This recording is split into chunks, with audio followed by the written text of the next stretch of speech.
Why does it take so long? 5 seconds is long. Before we start, if you're watching, don't explain it. They don't care. They don't care. Do they care about this guest, though? Yes, Craig, who do we have?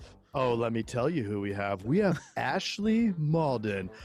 Perpetually pays it forward, fabulously, fantastically, flawlessly. Ooh, what about ferociously?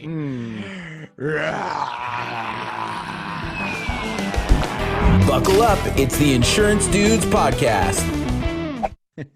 Boom. Boom. Oh, man, I was looking down. Oh, look at that. Ashley Mauldin. That's me. Ashley. I said it right? Uh-huh. Yeah. Those people, man, I get so many mispronunciations of my name. Like, is there a Miss Mauldin in? Mauldin? How about Sorry. Mauldin? Yes. Mauldin, Mauldin. I'm sorry, there's nobody here by that name. You got to love it when they actually mix up the letters. It's like you would just look at it 1 extra second. Right? It's like the L is before the N. I mean, this is just phonetics. Right. Phonetics 101. Yes. Well, I'll send you some hooked on phonics. Yeah, hooked on phonics. Thank you for popping on here. And yes. Thanks for having me. Yeah, we start every episode with Jason. Mr. Jason. The one question of what was your first concert? Go all the way back to Barney if that I'm waiting for somebody to say Barney. All the way back. My first concert Yes. was Modest Mouse. Oh, it's a real concert. Okay. Yeah. Yeah. That was awesome. That's a cool one. Yeah. Modest Mouse. No, So we know what side of the argument you lie on when it comes to the wacky tobacco. I don't do it myself. I mean, I'll answer the question. I didn't inhale. I didn't inhale. Well, so you've been an agent with a captive for how long? I took over the agency December 1st of 2016. Oh, 4 years. Almost. A little over 3. Yeah, a little over 3 and a half, almost. Using Arizona math. So, so how has it been? Talk about it. Let's talk about how you led up to that, and then you're also an entrepreneur, have another business, and I'd love to hear about this. I think you even have a building. So We do. dive through that. Well, it just kind of the whole thing just kind of happened. I wasn't looking to become an insurance agent. My father-in-law owned the agency. He started in 1973, I believe. It was his one and only job, and he was ready to retire and sell. And my husband and his 3 brothers, none of them had any interest in taking over the agency. And I was like, you can't just let that go to just anybody. And so I was like, I want to buy it. And so I bought it, and here I am. Yeah. And so, everything isn't always easy. There's a lot of struggle, especially at the front end when you're learning how to do this. Oh yeah. I mean, it's been a definite roller coaster. When I came in, like I said, I had no insurance experience. I started a photography business in 2006. And so I had experience, running a business, but I didn't have any employees. I was the only employee. Mm-hmm. So that's been just the scale of running an agency versus, being an individual sole proprietor where you're, just creating art for people. Sure. It's very different than it is selling something that, people don't really care to talk about. You have to make them want to talk about it. People love photos. Yeah.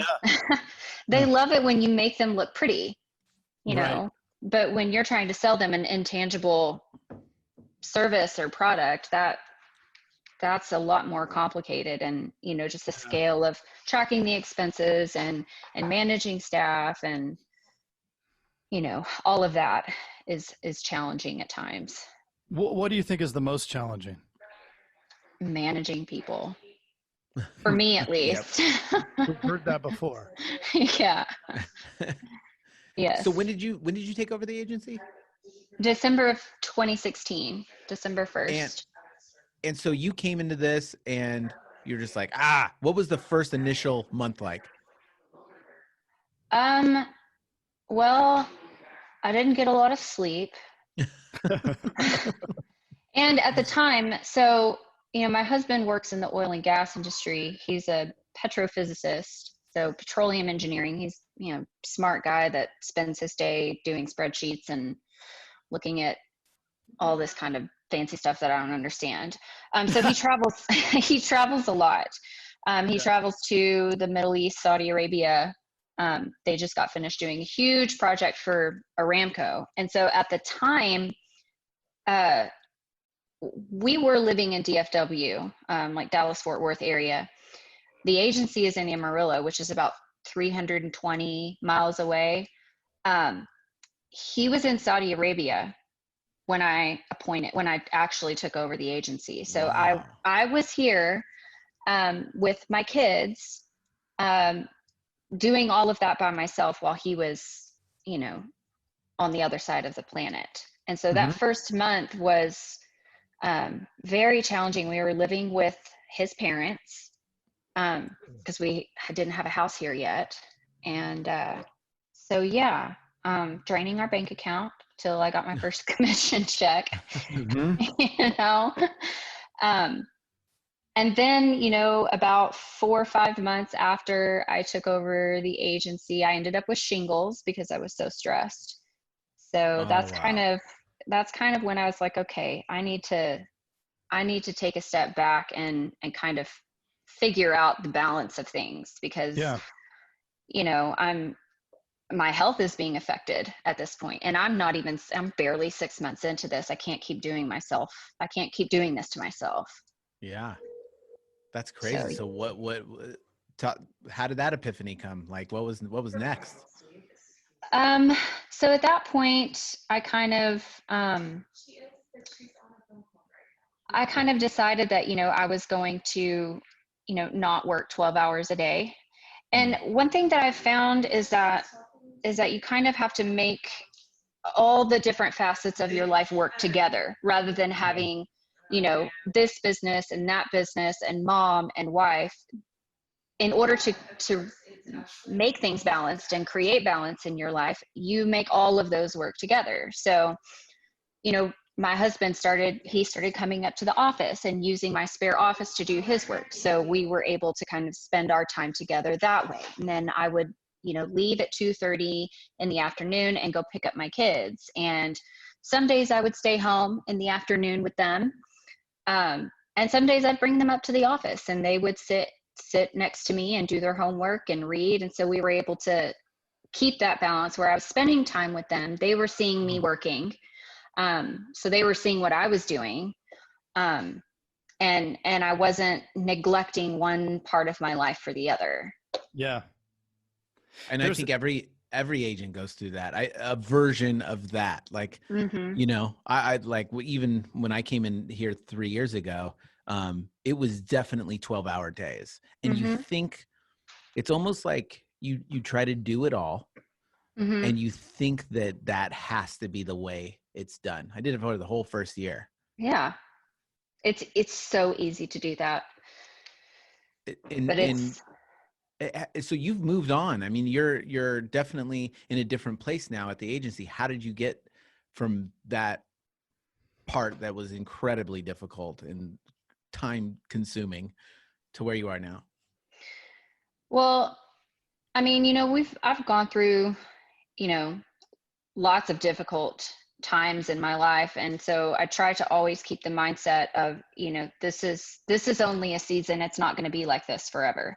And just continuing to pursue and be objective about your situations and realize that, if I don't want it to be like this forever, it doesn't have to be. How can I change it? How can I make all the areas of my life work cohesively and work together rather than just running myself ragged and then I burn out and then I'm making careless mistakes because I'm not thinking clearly. I mean, and it's really just keeping that mindset of this isn't going to last forever. You know, I'll figure it out, and being proactive about figuring it out, and being okay asking for help. You know, that's one big thing that I think a lot of people, and I myself included, struggle with, especially entrepreneurs. You know, when it's your business, you know, your whole life savings has been sunk into it. And so it's really hard to ask for help with that, you know, because nobody's going to care as much as you do, you know. Right. But you have to let people help you. You know, my in-laws a lot of times help me. They help me so much. They'll pick up my kids and take them to piano practice if I can't get out of the office, or, you know, stuff like that. It's, especially when Ryan's gone, I don't know how I would have survived without them when he's on the other side of the planet. Man, that's rough. So, what is some of that advice that when you finally did reach out, what was some of the best advice that you got? Oh gosh, that's a hard one. I've gotten lots of really good advice. I would say, you know, the one that I hear the most and that's been the most helpful is control what you can control. You know, I mean, we hear that so often, but it's really true. You know, there are things in life, there are things in business and your personal life and relationships that you can control, and there are things that you cannot control. One thing you can control is how you react to situations. So am I going to let a situation stress me out and upset me and hurt me personally, or am I going to, you know, try to be proactive and not let it bother me and just keep going? You know what I mean? It's, that's, you know, you just have to kind of wash your hands of things at some time. Like, this is not something that I can control. So, you know, whatever will be, will be. Yeah. And I think that that's the one thing that everybody has to realize. Like, a lot of people have their eyes on what they can't control. And it's like, don't look there. You can't control that. Right. Like, you can control what you do. And if you showed up, you did the right thing, you know, you picked it, you got to pick up your kids too. Who cares if like sales struggle at work? Like you did everything when you were there that you could possibly do to maximize your time, because you knew you had to go pick up your kids, and then you were there for them too. So you, like, that's success right there. Right. And it's, I mean, at the end of your life, nobody's going to pay attention to how much money you have at the bank or how many insurance policies you sold, you know, but what they will pay attention to is the impact that you had on the people around you. You know, am I spending my days, am I spending each moment, doing everything that I possibly can to make my life fulfilling and to make an impact on the people around me? You know, I'm not the highest producer, you know, and I probably never will be, but I'm okay with that, you know, because I'm making a difference, you know, and that's ultimately what matters. I know that I'm doing everything that I possibly can, the best that I possibly can. And so to me, that's, like you said, to me, that's success. that is success. Yeah. It's what is the cost of, you know, you see some of the top agencies out there, and like, what is the cost of some of those agencies? You know what I mean? Like everything, that wasn't that the first law of like economics, everything comes at like, there's always a give and take. There's always a trade-off. And it's a matter of what you're willing to give up. You know, like, there are people in my husband's company who, they make way more money than him, but they live in Kazakhstan and they don't see their families. You know, they're there for 9 months out of the year and they come home. Do they make $700,000 a year? Yeah. But is that really worth it? To me, it's not. To Ryan, it's not, you know, and he's like, yeah, I could, you know, I could go and do this, but it's just not worth it to me. You know, 100%. I mean, it's like, you know, that's why in a lot of industries, especially in the oil industry, the divorce rate is super high, you know, I mean, because people are gone and they're chasing that, you know, they're chasing that money, or they're chasing that, you know, that success that they, you know, they think what they think is success. And then at the end of your life, you look back and you're like, I have nothing to show for that. I have a bunch of money in the bank, but I've failed all the people around me And that's just not worth it to me.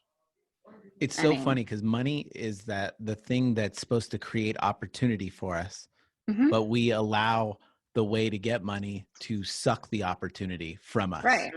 In such worse ways than just not even working. Like, right. You know what I mean? Right. I mean, don't get me wrong. Like, I am motivated by money, but not to the extent where I'm going to sacrifice relationships and living, and spend all of my time working. Like, I don't want that. My kids don't need that. Yeah. I mean, if I'm not around, then what kind of humans are they going to end up becoming? Right. And it all comes back to the impact that you make on the people around you, whether it's your customers, whether it's, the people that work for you, whether it's your family. That's the biggest thing in life, investing in people. And, one thing that Ryan and I do, with some of the money that we make is we use that money to invest in people. Like, Craig, you were talking about the other business. So we've got the agency, and then we have a coffee shop. We also built a commercial building to house the agency and the coffee shop. And the coffee shop was really my brother-in-law's thing. He's been a barista for years and years. It's kind of always been something that he's wanted to do, is have his own coffee shop. Well, so we invested in that for him, invested in Ty rather than, doing our own thing. Coffee is not our dream. We didn't really know a whole lot about coffee when we started the project, and that's, we've paid college tuition for people, our friends who we feel like we wanted to invest in them, and so that's how we spend a good portion of the money is just investing in people. That's super cool. But I'm sure that the coffee helps run the agency. Oh yeah, it definitely keeps me productive. Yeah. It's an endless supply of caffeine. That's awesome. I tell my staff, I'm like, one of the perks of working here is that you can get free coffee drinks whenever you want. That's awesome. That is a huge perk. It's a perk. Yeah, it's a good perk. Whenever you want, just go next door. I do tell them though, if there's a line, then you have to wait. Yeah. Yeah, exactly. What would your big piece of advice be to anybody getting into this, from everything that you've learned over the last few years? Which I think we already kind of went over it, but. Yeah, it would be, the whole balance thing, keeping a balance and control what you can control, and don't let those other things invade your headspace, because it will take over like a virus. Yep, for sure. Having the strong mindset and not feeding into negativity, right? Mm-hmm. And there's, especially right now in some places, a lot of negativity, and so it's real important to keep a handle on that. And sometimes it's hard. Sometimes you have to make the conscious effort to just disconnect. And say, you know what, I'm going to step back from this for a minute. I'm going to unfollow these pages, or, I'm going to delete Facebook off of my phone for a little while. Because, otherwise, if you're struggling with that, it's just constant in your face, negativity, people complaining, and, even the strongest person can get caught up in that. Right. Yeah. But, I try to look at things that, there are difficult things going on, but we still have really great jobs. Totally. we have great opportunities. I mean, there are people in other countries that don't even have access to clean water, and I have a fireplace in my house that I can turn on with a switch. So I don't really feel like I have any room to complain about anything, Totally. I mean, I've got it pretty good. We all do. and you're right. Like we all control what we do. It's like we control what we listen to. We control who we listen to. We control what we look at. I mean, all this stuff. It's like literally our mood. Our mood is actually controlled by us. Like what we are allowing ourselves to take in or out. No, it's all good. You're good. Sorry, I thought I put this on silent. My bad. Yeah, that perspective's huge. I mean, yeah. I mean, we got it good. We got it good. Yeah, I mean, if you look into the law of attraction, and if you've ever, looked into it or read anything about it, you can create your own universe. You're going to attract what you're thinking about, what you're spending your time. What are you making your God in your life? What are you worshiping in your life? What are you spending your time dwelling on and thinking about and reading about? And you're going to create that. You're going to attract that into your life. If you're constantly, reading threads of people complaining and about how things are terrible, your life is going to be terrible, and yep. People always tease me about that, but I'm like, you create your world. If you're a positive glass half full type person, then typically when something happens, you're going to be able to process it with your glass half full. It's just, but maybe that's the cheerleader in me, Yeah. But I mean, it's something to work on. Like that we need to strive in that direction rather than the other direction and let ourselves get sucked away. Yeah. I mean, that's a good way to, harbor depression and just, just negativity and not being able to enjoy your life. I mean, we don't have a whole lot of time here, you know?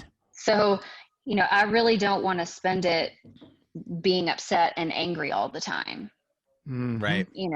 I mean, Craig make the best of what I got. Yeah. I only have like 3 years left. I mean, I'm 92. I mean, he was like a kid yesterday, and now he's on his deathbed. So just like that. It goes by so fast. So my daughter's about to be 7. My son is about to be 11. When we moved here and I took over the agency, my son was my daughter's age. My son was just he was about 7.5. He was just a little older than she is now. And I had that realization yesterday, and it kind of made me panic a little bit. I'm like, golly, I mean, when we moved here, she was just barely 3. Now That's she's crazy. like almost done with first grade, and my son's about to be in middle school. It's kind of depressing. It is. Everything's short. We got to just enjoy the moment. Be in the moment. Be in the moment. Be where your feet are. Be where For sure. Well, we know you're super busy and you've got the 2 businesses. So we appreciate your time to come on with the agent interviews. We go pretty quick and it's been awesome. It's just great to connect and good to see you again. Haven't talked to you in a while. So, I know. It's been crazy. Yeah. You want to give a shout out to any agents that you're friends with? Give a shout out. God, I'm friends with tons of them. Like Christina Aycock, Javier, Lauren, Janny, Melissa.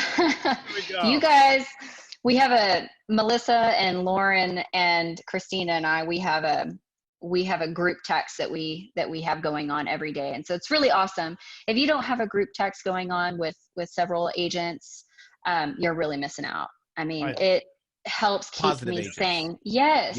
Every morning, one of us is texting, hope you guys are having a great day. And it's fantastic. So that's great. Awesome. That's the nugget of this podcast, I would say, is like definitely get yourself a group. If you're not into that group, that supportive group, find a few agents and do that. Yeah. Find 100%. Your tribe. For not sure. enough people say insurance that. This could be the tribe. You never know. Well, I'll give out Craig's number. It's all good. So thank you, and we'll catch up with you down the road. Thanks, Ashley. All right, thanks. Thanks so much. Bye. Bye. Hey, you've got to check out the Insurance Dudes Inner Circle coming soon, where you get extended interviews as well as live coffee talks in our private Facebook group. Join the mailing list today at theinsurancedudespodcast.com. Hey, thanks for checking out the Insurance Dudes. Hey, please subscribe. We got some really great stuff coming out.